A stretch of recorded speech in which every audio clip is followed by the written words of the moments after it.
ഇറാനെതിരായ ആക്രമണം ഇസ്രായേൽ അവസാനിപ്പിക്കണമെന്ന് Arab Islamic രാജ്യങ്ങൾ ആവശ്യപ്പെട്ടു. മേഖലയിൽ വെടിനിർത്തൽ പ്രഖ്യാപിക്കണമെന്നും 21 രാജ്യങ്ങളാണ് ആവശ്യപ്പെട്ടിരിക്കുന്നത്. അതേസമയം ഗൾഫിൽ വ്യോമയാന മേഖലയിലെ പ്രതിസന്ധി തുടരുകയാണ്. ദുബൈയിൽ നിന്ന് സുരേഷ് വെള്ളിമുറ്റം കൂടി നമ്മോടൊപ്പം ചേരുന്നുണ്ട്. സുരേഷ്, എന്തെല്ലാമാണ് വിശദാംശങ്ങൾ? മാർഷൽ, ഇപ്പോൾ ഗൾഫ് മേഖലയിൽ ആദ്യ ദിവസങ്ങളിൽ ഉണ്ടായിരുന്ന അത്രയ്ക്ക് വലിയ ആശങ്ക ഇല്ല. ഗൾഫ് മേഖലയിൽ പ്രത്യേകിച്ച് ഈ സാഹചര്യവുമായി ഗൾഫ് രാജ്യങ്ങളും അതോടൊപ്പം തന്നെ ഇവിടെയുള്ള പ്രവാസികൾ, ഗൾഫ് രാജ്യങ്ങളിൽ ഏറ്റവും അധികം സ്വദേശികളെക്കാൾ പ്രവാസികളാണുള്ളത്, അവരും പൊരുത്തപ്പെട്ടു വരുന്നു എന്നുള്ളതാണ്. ഈ ഘട്ടത്തിലാണ് 21 അറബ് ഇസ്ലാമിക് രാജ്യങ്ങളുടെ സംയുക്ത പ്രസ്താവന വരുന്നത്. യുദ്ധം തുടങ്ങിയതിനു ശേഷം ആദ്യമായാണ് ഇത്തരത്തിലുള്ള ഒരു പ്രസ്താവന വരുന്നത്.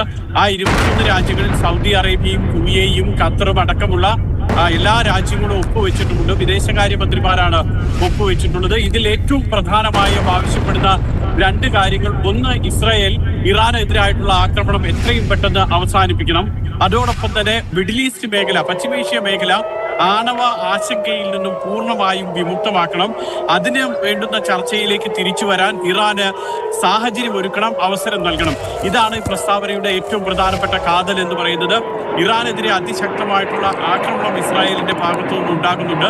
സാധാരണക്കാരെ ആക്രമിക്കുന്നുണ്ട്. അത്തരത്തിലുള്ള ആക്രമണം ഇസ്രായേൽ അവസാനിപ്പിക്കണമെന്നാണ് ഈ പ്രസ്താവനയുടെ ഉള്ളടക്കത്തിൽ പറയുന്നത്. യുദ്ധം ആരംഭിച്ചതിന് ശേഷം ആദ്യമായാണ് ഈ അറബ് ഇസ്ലാമിക രാജ്യങ്ങൾ എല്ലാം കൂടി ഒരുമിച്ച് ഒരു പ്രസ്താവന പുറപ്പെടുവിക്കുന്നത്. മാത്രമല്ല, നേരത്തെ മാർഷൽ സൂചിപ്പിച്ചതുപോലെ വ്യോമയാന മേഖലയുമായി ബന്ധപ്പെട്ട ആശങ്ക തന്നെയാണ് അത് ഇപ്പോൾ നിലനിൽക്കുന്നത്. കഴിഞ്ഞ ദിവസമൊക്കെ തെറ്റായിട്ടുള്ള ഒരു വാർത്ത പുറത്തു വന്നിരുന്നു. വ്യോമപാത ദുബായും ഷാർജയും ഒക്കെ അടച്ചു എന്നുള്ളത്. അത് ശരിയല്ല. മറിച്ച് സംഭവിക്കുന്നത്, ഇറാൻ വഴിയുള്ള വ്യോമപാത അടച്ചതോടുകൂടി ഒമാൻ വഴിയുള്ള വ്യോമപാതയിൽ തിരക്ക് വലിയ തോതിൽ വർദ്ധിച്ചിട്ടുണ്ട്. കൃത്യമായിട്ടുള്ള ഒരു വ്യോമ ട്രാഫിക്കിംഗ് അവിടെ സാധ്യമാകുന്നില്ല.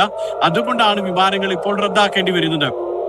കേരളത്തിൽ നിന്നുള്ള 3 വിമാനങ്ങൾ റദ്ദാക്കി. അതോടൊപ്പം തന്നെ എയർ ഇന്ത്യയുടെ തന്നെ ഇന്ത്യയിൽ നിന്നുള്ള 6 വിമാനങ്ങൾ റദ്ദാക്കിയിട്ടുണ്ട്.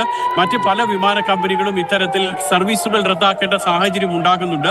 പക്ഷേ ഗൾഫിൽ വ്യോമപാത എവിടെയും അടച്ചിട്ടില്ല. സമീപ ദിവസങ്ങളിലൊന്നും അടയ്ക്കാനുള്ള സാധ്യതയുമില്ല. കാരണം ഗൾഫിലെ വ്യോമ മേഖല ഇപ്പോൾ നിലവിൽ അത്രത്തോളം സുരക്ഷിതമാണ്. മാത്രമല്ല, ഈ ഗൾഫ് രാജ്യങ്ങളൊന്നും മറ്റേതെങ്കിലും രാജ്യത്തിൽ നിന്നും ഒരു വലിയ ഭീഷണി